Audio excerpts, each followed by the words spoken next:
Πρέπει να πούμε ότι υπάρχουν πάρα πολλές καταγγελίες των κατοίκων εδώ ότι όλο αυτό τον καιρό από τις μεγάλες φωτιές της Βόρειας Εύβοιας το 2021 δεν έγιναν οι απαραίτητες εργασίες στο βουνό ώστε να προστατευτούν οι οικισμοί από τους κορμούς, από τα καμένα δέντρα τα οποία υπάρχουν ακόμα πάνω στο βουνό και σε μία περίπτωση σφοδρής κακοκαιρίας, σε μία περίπτωση πλημμυρικών. Έπρεπε να έχουν καθαριστεί βέβαια, επειδή εγώ την περπάτησα την περιοχή μετά τις φωτιές.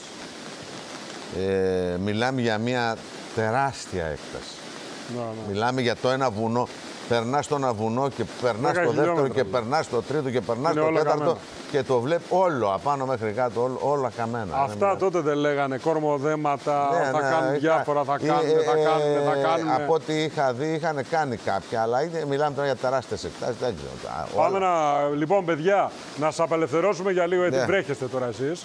Μέσα στο ρεπορτάζ είστε. Θα τα πούμε και σε λίγο. Είμαστε σε διαρκή ζωντανή σύνδεση μαζί σας. Σας ευχαριστούμε πάρα πολύ για τις πρώτες εικόνες που μας μεταφέρατε. Ο Γιάννης ο Ρίγος και ο Γιάννης ο Γιάκας. Πάμε λίγο στον πρόεδρο των Ροβιών Εύβοιας, τον κύριο Κέρι. Καλημέρα σας, κύριε Κέρι. Καλημέρα σας. Σε τι κατάσταση βρισκόμαστε εκεί στην περιοχή σας? Βλέπουμε ότι βρέχει, μας λέει ο συνάδελφός μας, ο κύριος Γιάκας. Ναι, αυτή τη στιγμή έχει γίνει ένταση της βροχής. Το βράδυ ήταν χαλαρό, δεν είχαμε θέματα, δεν είχε μεγάλη ένταση βροχής, μεγάλη ποσότητα βροχής. Αθραπές βροντές γύρω-γύρω, είχαμε και ένα μικρό σεισμό απόψε. Σεισμό. Ναι, δεν τα είχαμε όλα, μας ήρθε και ο σεισμός. Ναι, μη χειρό. Το Κατήλι, ένας 2,8 το έλεγε το... Ναι. Για περιγράψτε μας τώρα, πώς είναι η κατάσταση στο χωριό? Κοιτάξτε να δείτε, το πρόβλημα εδώ πέρα είναι σύνθετο. Δεν είναι πρόβλημα των 4, 5, 10 χρόνων. Είναι πρόβλημα 40 χρόνια πριν. Οι χήμαροι, αν δούμε σε κάρτες του 1937 που υπάρχουν στο κοινοτικό γραφείο, πηγαίναν διαφορετικά τα ποτάμια. Εμείς κάναμε παρέμβαση στα ποτάμια, όπως και όλοι σε όλη την Ελλάδα. Οι παρεμβάσεις τι γινότανε? Ο κάθε δήμαρχος, πρόεδρος,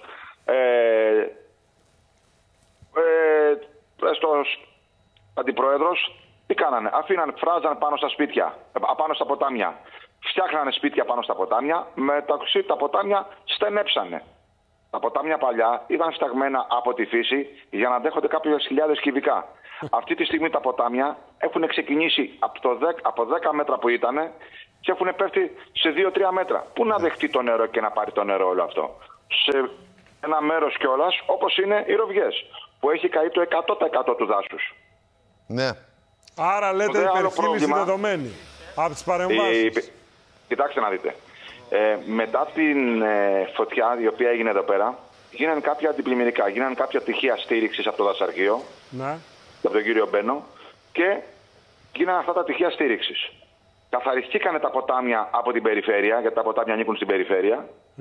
Καθαριστήκανε τα ποτάμια, όμως τα πέσκα τα οποία είναι στις πλαγιές των βουνών, πλέον δεν είναι ζωντανά πέσκα το ριζικό του σύστημα, οπότε τι κάνουν? Ξεριζώνονται από μεγάλες πλαγιές. Λέμε τώρα τα όρθια, τα καμένα που τα βλέπεις και είναι όρθια. Τα όρθια, τα καμένα και είναι σε πλαγιές, σε κρεμμύδες που δεν μπορούν να καθαριστούν. Πέφτουν εύκολα. Πέφτουν με το παραμικρό. Πέφτουνε και πέφτουν μέσα στο ποτάμι, το παίρνει το ποτάμι, έρχεται το φρακάρι. Οπότε, αν καθαρίσουμε ένα ποτάμι τώρα και κάνει σε 15 μέρες πλημμύρα, το ίδιο πρόβλημα έχουμε συνέχεια.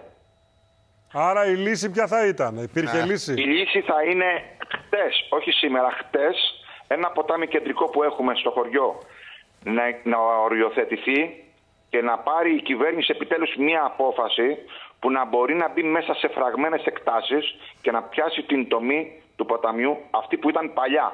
Και όχι αυτή που έχουμε κάνει εμείς τώρα. Να γκρεμίσει σπίτια και περιουσίες τώρα. Δεν μένω στο σημείο να γκρεμίσουμε σπίτια, όχι να γκρεμίσει σπίτια, γιατί ο κόσμος έχει κάτσει μια ζωή να φτιάξει ένα σπίτι. Όμως να μπορεί να μπει 1,5 μέτρο δεξιά και αριστερά μέσα σε μια φράχτη να μεγαλώσει το ποτάμι άλλα 4 μέτρα. Γιατί οι ποσότητες του νερού που έρχονται πλέον με την κλιματική αλλαγή που έχει γίνει είναι τεράστιες και δεν χωράνε στα ποτάμια. Δηλαδή τα ποτάμια στις Ροβιές συγκεκριμένα, πριν 15 μέρες είχαμε άλλη μια πλημμύρα. Μετά τις 15 μέρες ο Περιφερειάρχης ο Φάνης ο Σπανός καθάρισε κατευθείαν τα ποτάμια. Η Περιφερειακή Ενότητα καθαρίσαν κατευθείαν τα ποτάμια. Καθαρίζουν τα ποτάμια. Έρχονται φερτά υλικά, ξαναφρακάρει το ποτάμι. Τώρα το ποτάμι για να δουλέψει πρέπει να ξανακαθαριστεί. Γιατί αν ξανακάνει μετά από 15 μέρες μια πλημμύρα, δεν θα μπορεί να γίνει τίποτα. Και να τρέμει το φιλοκάρι, σας μην ρίξει μια σταγόνα νερό. Γιατί τώρα βλέπω, συγγνώμη λίγο, βλέπω, επειδή έρχονται εκλογές τώρα την άλλη εβδομάδα, στο 8 Οκτωβρίου, έρχονται ορισμένοι κομίτες και κάνουν πολιτικές χέστες σε βάρος του Κοσμάκη που πονάει αυτή τη στιγμή γιατί χάνει την περιουσία του. Πλημμυρίζουν τα σπίτια του, πλημμυρίζουν οι επιχειρήσεις του. Είμαστε απαράδεκτοι όλοι οι πολιτικοί για αυτά τα οποία κάνουμε. Ντρέπομαι μόνο και μόνο που είμαι στην τοπική αυτοδιοίκηση. Ειλικρινά το λέω αυτό το πράγμα. Είστε υποψήφιος? Είμαι υποψήφιος με τον συνδυασμό του Φάνη Τσαπουρνιώτη, του Γιώργου Τσαπουρνιώτη. Μάλιστα. Λοιπόν, να σας πω τώρα, υπάρχουν σπίτια τα οποία είναι τιμόρα, που πάνε να πέσουν.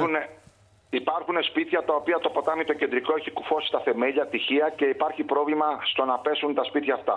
Επίσης, υπάρχει ο αγροτικός συνεταιρισμός που και εκεί πλημμύρισε και έρχονται κάποιες επιτροπές εδώ και καλά για να βοηθήσουν την επιχείρηση που αποτελείται από 40 οικογένειες που δουλεύουν εκεί και λέει δεν έχεις αυτό το χαρτί, δεν έχεις εκείνο, δεν έχεις το άλλο. Εντάξει, είναι ξεφτύλα τα πράγματα αυτά. Θα μιλήσετε και με τον αντιπρόεδρο του συνεταιρισμού. Για δώστε μας τον. Για δώστε μας. Καλημέρα κύριε Αντιπρόεδρε. Καλημέρα σας, καλημέρα. Τι γίνεται, για πέστε μας λίγο, τι προβλήματα έχετε? Τι γίνεται, η κατάσταση είναι δραματική. Εμείς είμαστε ένας συνεταιρισμός εδώ που στηρίζουμε την τοπική κοινωνία πάντα. Αποτελούμαστε από 30-40 άτομα. Έχουμε αντικείμενο την ελιά και έχουμε πάθει ανεπανόρθωτες ζημιές. Μία με τη φωτιά του 21, καήκαμε, πολεμήσαμε να σταθούμε στα πόδια μας. Ήρθε η πλημμύρα πριν 15 μέρες, μας έκανε πάρα πολύ μεγάλη ζημιά. Έρχεται η τωρινή πλημμύρα τώρα μετά από 15 μέρες, 20. Έχουμε πάλι ζημιά, δεν μπορούμε να λειτουργήσουμε. Ο κόσμος είναι σε απόγνωση γιατί είναι δύσκολα τα πράγματα πάρα πολύ. Δεν παίρνετε αποζημίωση, δεν σας δίνουν αποζημίωση. Τι έχει γίνει, για πέστε μας λίγο. Ήρθαν κάποιες επιτροπές για αποζημίωση, ζητάνε λαγούς με πετραχίλια. Τα πράγματα τα πιο πολλά βρεθήκαν στη θάλασσα με την πρώτη κακοκαιρία. Τι ζητάνε δηλαδή που είναι παράλογο? Μπήκε το ποτάμι μέσα, ζητάνε πολύ χαρτούρα. Πολύ χαρτούρα, καταλάβατε. Εντάξει, πιστεύω θα το ξεπεράσουμε το πρόβλημα με καλή θέληση. Αλλά πρέπει και αυτοί να βλέπουν τα προβλήματα όχι από τα γραφεία, από την πραγματικότητα. Κατάλαβες. Ναι. Πάντως οι ελιές που, να σας πω, εγώ επειδή έχω περάσει με την περιοχή, οι ελιές που είχαν καεί στη φωτιά, τις είχατε κόψει, είχαν αναγεννηθεί από ό,τι είδα. Ναι, αλλά δεν προλάβαν τι να γίνει. Οι ελιές που είχαν καεί από τη φωτιά, μας αναγκάσανε να κάνουμε εισαγωγή ελιές και να τις πληρώνουμε μετρητές. Γιατί έπρεπε να εξυπηρετήσουν πελάτες. Δεν αποζημιωθήκατε?